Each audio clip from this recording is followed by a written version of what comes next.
So I hope everyone's having a great day so far, and today we're going to be talking about making your device more user-friendly and accessible, and this is specifically for Mac devices. So this presentation will cover vision settings, media settings, hearing settings, interaction settings, and other resources. So though Macs are one of the most popular brands of computers, they are not always the easiest to use. Today we'll be sharing a few things you can do to make different features on your Mac simpler to access. So first we're going to be talking about accessibility. So under settings, you would have to open the system preferences as shown in the image. And once you click the system preferences, you can open the accessibility. And when you open accessibility, you can choose to add a shortcut to it in your menu bar, and it will appear in your menu bar as shown in the picture. Next, we're going to be talking about vision settings. So on the left side of your screen, you will see setting sections, and the first is vision settings. And next, we're going to be talking about zoom. So in the zoom section, you can choose to enable screen zoom. You can zoom in on any part of your screen by using the keyboard shortcut shown in the picture.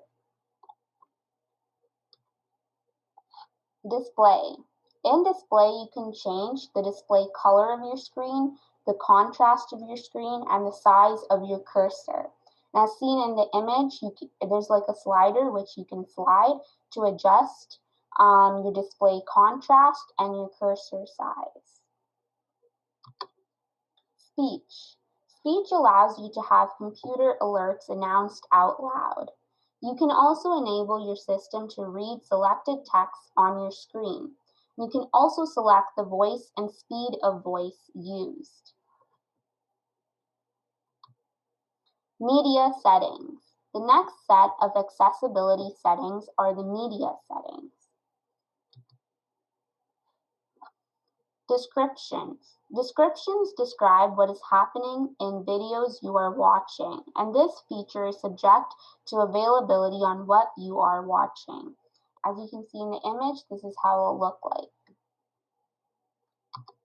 Captions. Captions provide closed captions to video content you are watching, and this is also subject to availability on what you are watching, and it appears as it looks in the image. Hearing settings. There's only one option under hearing settings, which is audio settings. And here you can enable your screen to flash when an audio alert occurs, and change your audio to play mono from your speakers. Interaction settings. Dictation. Dictation lets you type text by saying it out loud. You can change the commanding phrase that tells your computer to type what you say. Siri. Siri allows you to use voice commands to get your computer to perform simple tasks, like composing an email, FaceTiming someone, or searching something on the internet. Keyboard. In Keyboard, turn on sticky keys or slow keys, which means you have to hold the key down longer for it to work. There are more keyboard settings under Keyboard Preferences. Mouse and Trackpad. Under Mouse and Trackpad, change the speed at which you need to double-click something. Spring loading is when a folder opens when you hover your mouse over it. You can change how long it takes to open that folder. So now we're going to talk about some other resources. Other accessibility resources that you can download on your computer, tablet, or phone are available in the Cyber Seniors Senior Training and Resources area. So this is it for today's presentation, and you will have the opportunity to ask some questions in your breakout room. So here is just a desktop of a Mac computer. And in order to access accessibility, what I first did was I went to this Apple icon in the top left-hand corner. And then if you open System Preferences, you can quickly find accessibility here in the center. And by clicking on it, you can enter the accessibility section of your computer. Mine's just a bit slow. And as you can see, this is the opening page that comes up when you first open it up. And one thing I want to draw your attention to is this checkbox here in the bottom left-hand corner. So this is key to making it easier to actually access the accessibility settings. So by clicking on this, it will then appear up in your top menu bar beside the Wi-Fi, the Bluetooth, and AirPlay, and different applications that you have. So you can click on this checkbox and then it'll show up here. So I can now also access accessibility from my top bar by clicking on this and then going to accessibility preferences. So once you're in accessibility, there are a few main categories.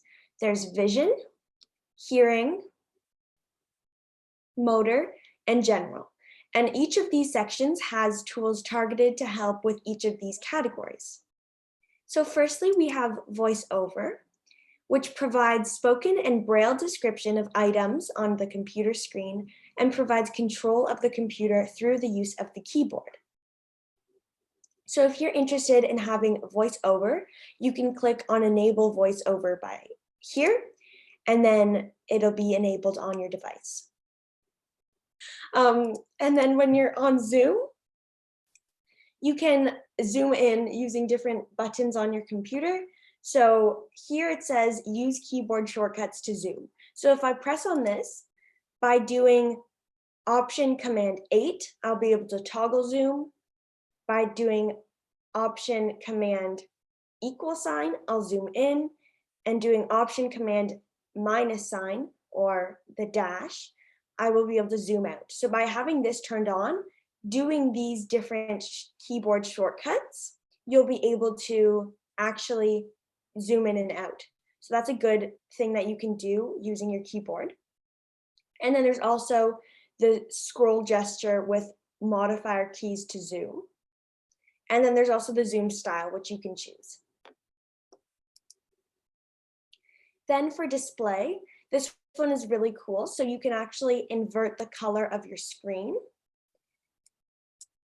You can reduce motion, which means that whenever you're really moving things around on your screen, it's not as prominent and it's not as much movement, just because for some people it may trigger epilepsy or other medical conditions, so it's not making quick movements on your screen.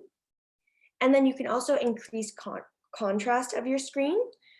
And then there's also the option to reduce transparency, which also allows for, say, if you have a window behind a window, you won't be able to see the window behind it. So it just makes sure that everything is opaque and you can't see through to other things that you have open. And then you can also differentiate with color, without color, sorry. Then there's also the cursor, which is important because it makes your cursor larger or smaller. So this can be really helpful if you're having trouble seeing your mouse, and now it's much larger. Then there's also the color filters that are available. And by doing this, you can change the filter of your screen. So if I turn it on to grayscale and enable it, my screen is now gray. Or I can do red, and you can also change the intensity of it. So if you just want a little bit of a color, then you can turn it down or up. Then there's also green, blue, tinted, and then color tint. And if it's not showing up for anybody, that's just because Zoom isn't picking it up. Mm-hmm. Yeah, so the color of my screen is changing right now, though you might not be able to see it just because of Zoom. So color, by clicking on color tint, you actually get to choose your own color from the color wheel, which is super fun. So if I wanted this pink, I could just do that, and then the tint of my computer is now pink. And at any time, you can just click on the checkbox to make sure that it turns off. Then there's also speech, which chooses your system's voice. So mine is named Alex from the United States, and it just changes kind of the speaking style and the way that their words sound. So if you're from Australia or you really like Australian accents, you can click on Karen. You can also choose from India, Ireland, Scotland, South Africa, the United Kingdom, and of course the United States has many options. And then you can also choose how quickly they're speaking. If you prefer a fast-paced vocalization to you, then you can just turn it up, or you can turn it down if it's speaking too quickly. And to test it out, you're going to want to click on play. So that's the system's voice. And then there's also the option to announce when alerts are displayed or applications need your attention. So this will actually vocalize and talk to you when something needs to be checked, which can be helpful for some people if they maybe forget to check things.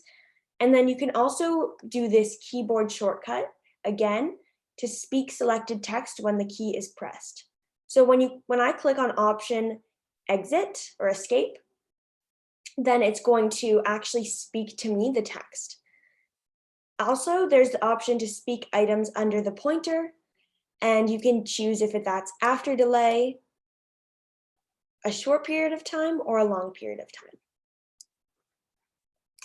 Then finally, descriptions, which basically just turns on audio descriptions, provided a spoken description of visual content in media. The next section is hearing. So firstly, audio. You can flash the screen when an alert sound occurs. So this helps to know if some sound has happened. You can turn this on to make sure that you're going to know that something happened because there's going to be a flash. And then you can also choose to play stereo audio as mono. Then there's also captions available. And subtitles will look like this. And you can just prefer closed captions and SDH. And that means that when available, subtitles for deaf and hard of hearing or closed captions will be used instead of standard subtitles. So this is very helpful if you maybe have trouble hearing or you prefer to have subtitles where you're working or when you're on your computer. Next is motor. And this helps if you don't want to be always using, say, your mouse and your keyboard.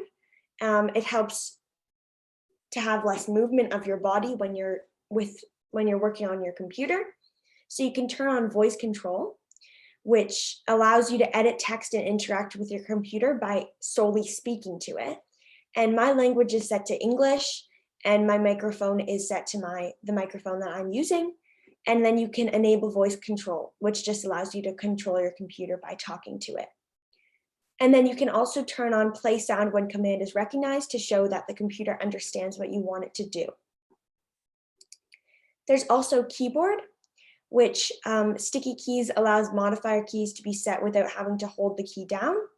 So I'm not 100% sure what sticky keys are.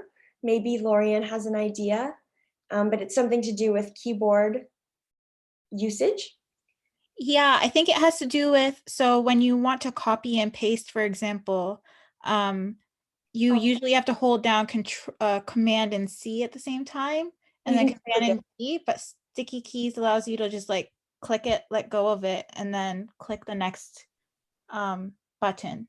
So it has a bit of a delay between when you click it and release it, the computer just assumes that it's still being pressed. Yeah, so I've actually had that feature on by accident before. I didn't know what it was called, but it actually caused a lot of issues for me because whenever I clicked on it, it would stay. So if I clicked on shift, which makes it uppercase, it would stay uppercase until you clicked it again. So it can be very confusing sometimes, but maybe it'll work better for you, but just be aware that it can sometimes cause issues as well. And then there's also slow keys, which adjust the amount of time between when a key is pressed and when it is activated. You can enable all of these features by clicking on these checkboxes. And then you can also enable typing feedback. Then there's also pointing control. And this allows you to make changes with your mouse and trackpad. And when you double click, you can change the speed of that. And then there's also spring loading delay. And then there's switch control, which allows the computer to be controlled using one or more switches. And these can be mouse, keyboard, gamepad buttons, or dedicated devices. Again, I'm not 100% sure how this would help, but you can control the computer using different switches, which is cool. Then there's also a typing section, which allows you to show current text in keyboard panel. There's the switches, and then there's also navigation. And then finally, for general, there's Siri, which basically Siri is an automated voice that will talk to you and answer any questions that you have if she can. And it's very helpful. It's kind of like, it's not like talking to somebody because Siri's not real, but it's kind of like talking to somebody, like, hey Siri, what's the weather today? Or hey Siri, what's 2 + 2? She'll answer your questions for you, which is really cool. Oh, and my Siri has activated now. So yeah, Siri will talk to you, and you can enable type to Siri just to ask her questions if you do not have the ability to talk. And then you can also open Siri preferences to choose between more options. And also you can see Siri in the top right of the screen. It's the same symbol. So Yeah. if you wanted to communicate, you would click that to type. Yeah, and there's also a newer feature of Siri, which is called Hey Siri, which when you set it up on your device, it'll record you saying Hey Siri, and whenever you say it, it will pick it up. It's not always 100% like functional. Sometimes you're like, Hey Siri, she doesn't answer, but she does try to answer as much as she can when she can identify your voice and make sure that you're talking right to your device. And then there's also shortcuts available, which you can choose from with the zoom, the voiceover, sticky keys, slow keys, mouse keys, accessibility keyboard, invert display color, color filters, and head pointer. So this is an overview of accessibility. And if you're ever wanting to use accessibility or you have one certain concern, you can always set up a one-on-one with a cyber seniors mentor to get more help with your direct issue.